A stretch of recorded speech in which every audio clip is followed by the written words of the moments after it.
like to give our church the term, like to call us progressive. I'm not a huge fan of that word. A lot of people would call us that, but I'm not a huge fan, mostly because the narrative that goes along with that is usually people who want a church that wants the pastor to mostly preach a gospel where so long as we do good works, we're good people. The thing, though, that I've discovered about this church is it doesn't quite apply to us. If we were really truly a progressive church, you all would not be down with me doing a whole sermon series on the atonement. Instead, you're chewing on that. The idea that I've presented you over the season of Lent, the theology of, and the depth of, and the realness of what it means that Jesus died, is a sign that you all believe in far more than the average progressive church would.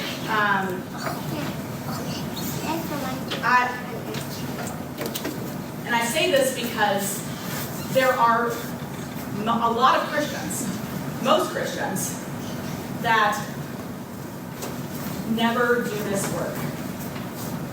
Never work out for themselves what it means to them. Kind of half in, half out,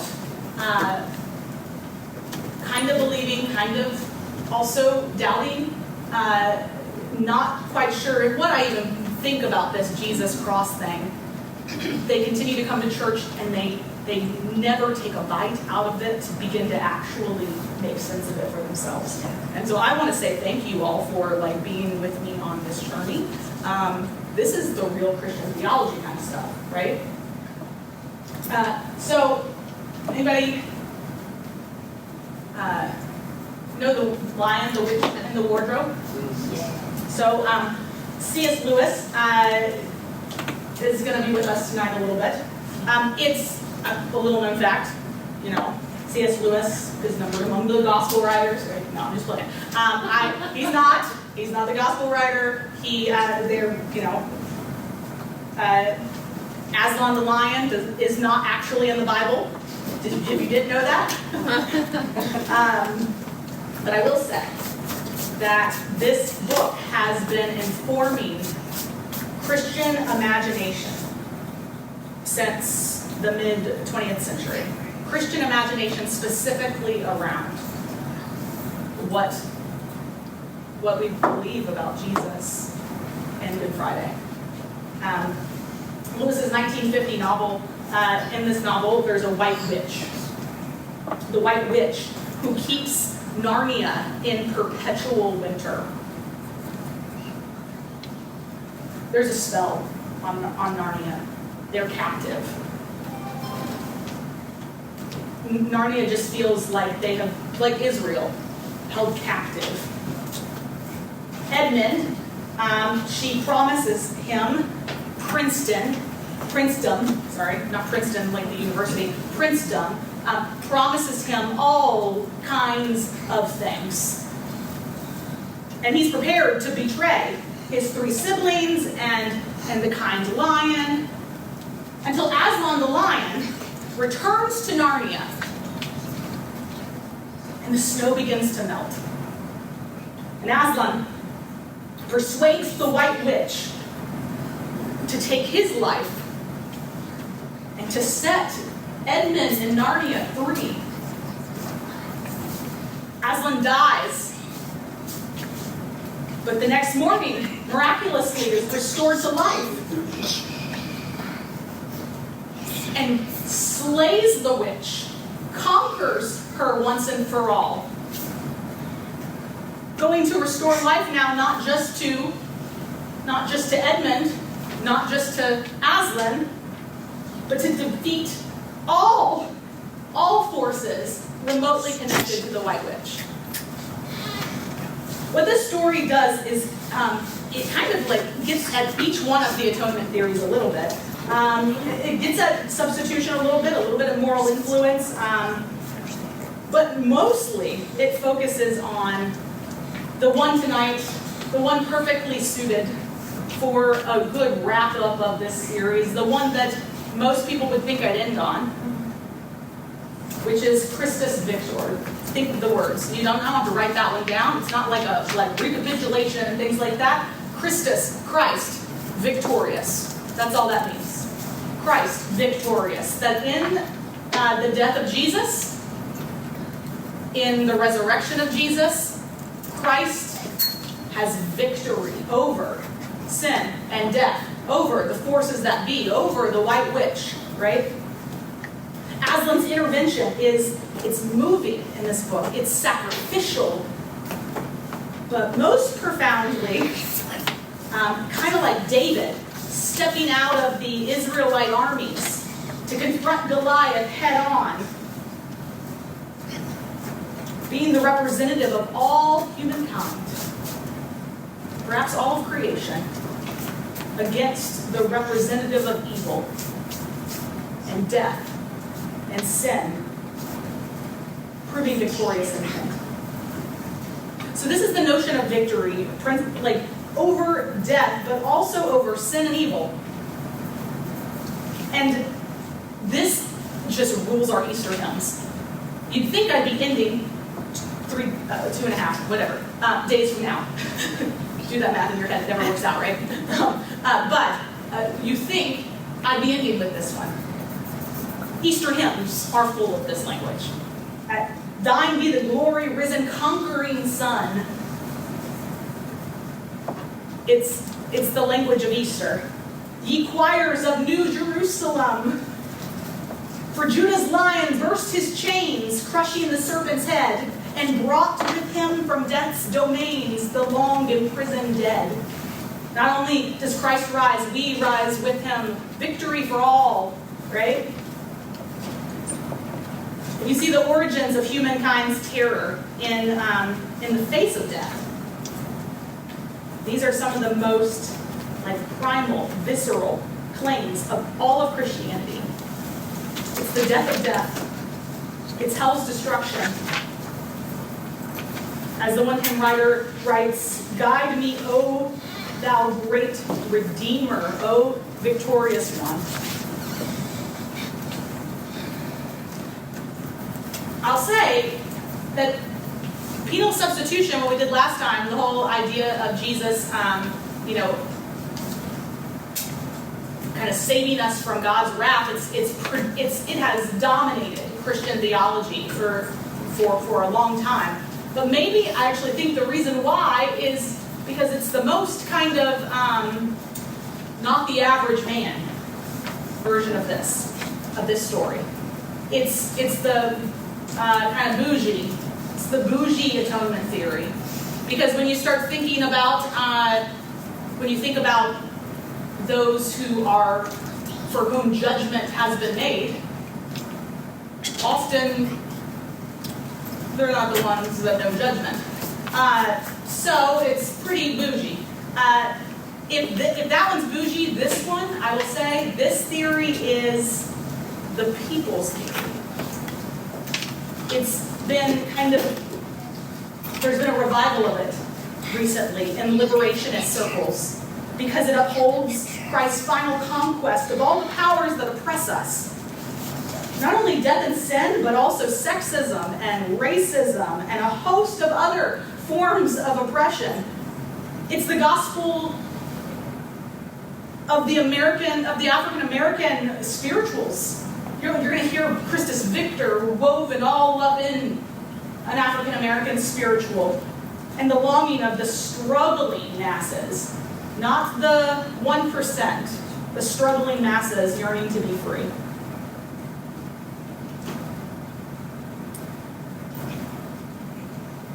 And there are so many wonderful things in that.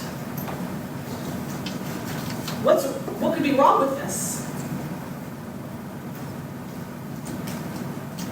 I like to just kind of poke at it, and I say this with as a lover of this theory, as a person raised on this theory. You can't be Pentecostal and not believe in the forces of evil. and conquering them, right? Like you just, but there are a couple things. First is kind of what the Jewish people say about the cross. If Jesus truly conquered sin and death, Christ has overcome all the powers of oppression and dominion, all the things that oppress us in this world. If death has no more dominion over us, as Paul proclaimed, how come death and sin and oppression are all around us? And seem to kind of the unbiased eye to still be in full swing, right? Conquering sin and death may have been Jesus' aim. But surely, that part kind of was a failure, right? And the standard response to this by people who are advocates for this, and you'll probably hear this kind of just saturated in my own theology as I talk about Jesus, because I'm an advocate for this. But the common response is that,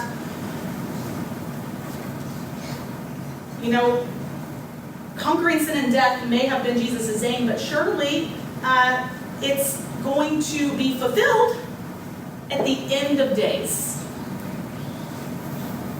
If V-Day was the end of the Second World War in Europe, but the decisive battle was fought a year before on D-Day, when the Allies got a foothold, right, in France.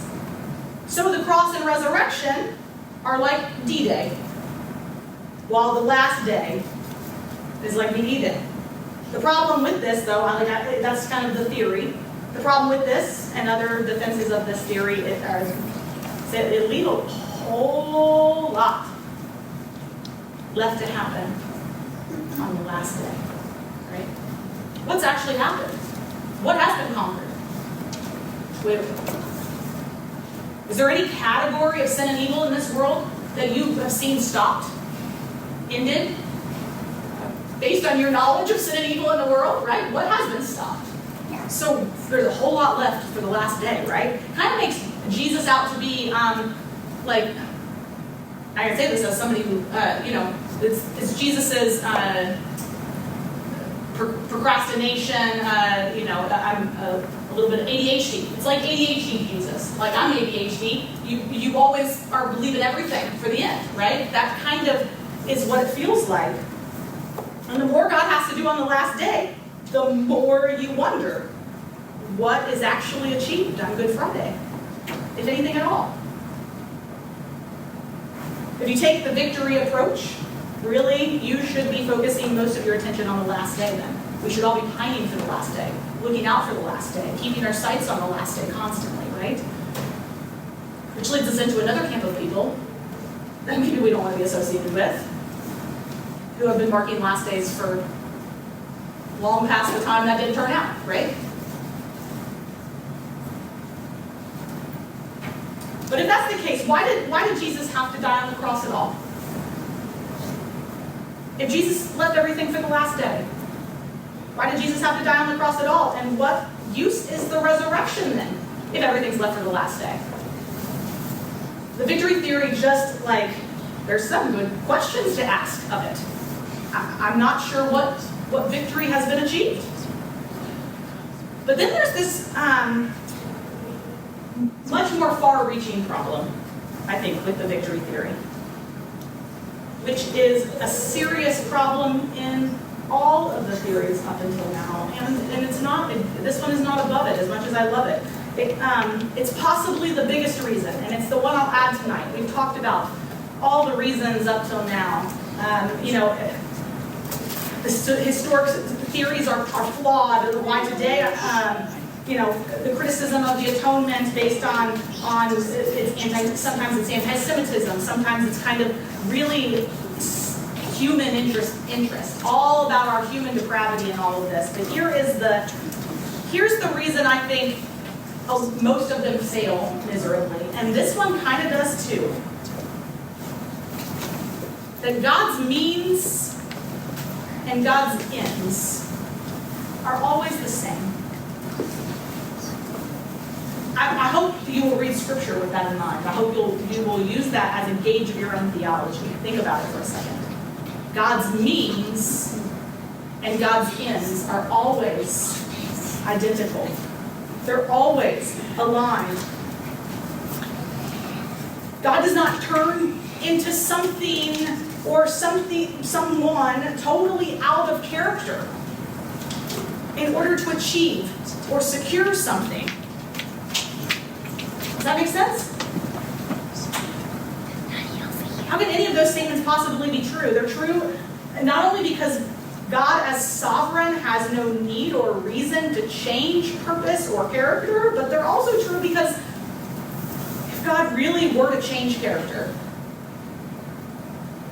however worthy the reason would be to change character on us all of a sudden, how could we ever ultimately trust that God's character was the one we thought we knew and loved rather than the other one? And if we're agreed that God's means and God's ends are identical, then the most influential of the historic atonement theories, this one, the most influential, the most widely accepted now, the one that's having a resurgence like never before, because it both gives purpose to the cross and also leaves room for corporate evil in the world. This is why people love it. That God's going to conquer not just the sin in your life, but the sin of this world. People love it. But it leaves even this one failing. Because God's pushed often to significantly and damagingly out of shape in order to fit our theory. And to the end of this one, God is the God of Jesus Christ, who came as a baby, who dies on a cross, is often shown wielding a cross on a white horse. Right? It kind of pulls God apart and distorts who God is. So let me let you into what I think the theology of the cross is. The theology that we will really go to town on Easter. The whole point of the cross, the whole point of Jesus' work for us, simple. It's to be with us. Is the purpose, if Jesus' purpose is to be with us, then Jesus' end has to look like being with us. Does that make sense? It's got to look like, if Jesus, all Jesus wants is loving companionship with us, then it's got to look like, however we view the cross and what happens on the cross, got to look like the ends of that is loving companionship with us. Or it kind of just distorts who God is altogether.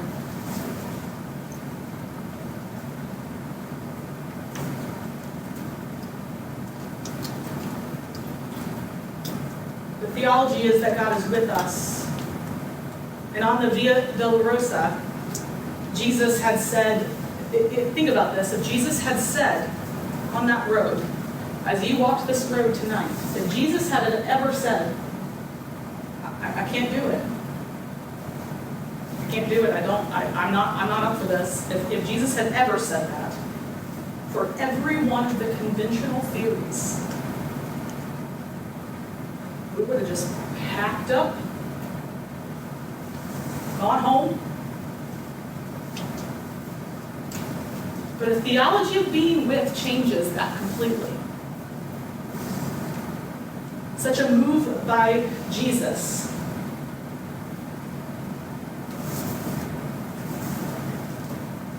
for a theology of being with, such a move by Jesus would would go against.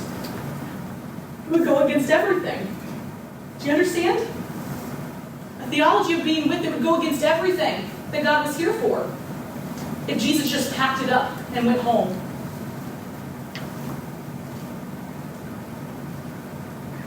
Character of God from Genesis to Revelation. It's being with. And Jesus' death shows that God will go to the very lengths to be with. That's your theology. His resurrection shows that this desire to be with will not in the end be thwarted. Every other theory though, think about it.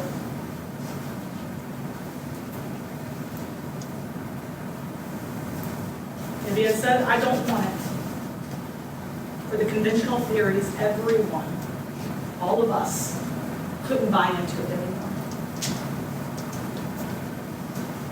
Everyone could have just packed up. We could have left. We wouldn't have been necessary for the story anymore. There wouldn't have been any point to us.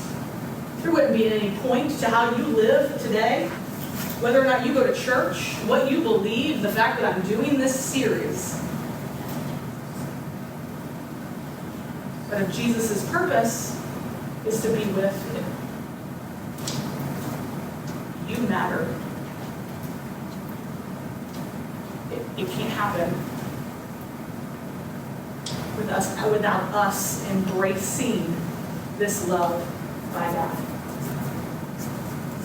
Answering that so that we might be with God too.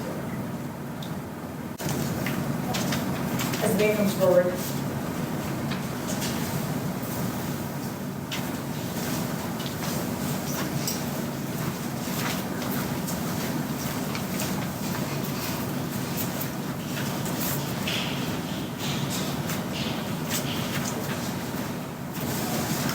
This song you're about to sing, you're going to hear it again. And I wonder if you'll hear it differently tonight than you will on Easter morning. Allow it to shape your theology tonight. As it relates to Christus Victor, Jesus is our victorious one. Victory over sin and death looks like being with us.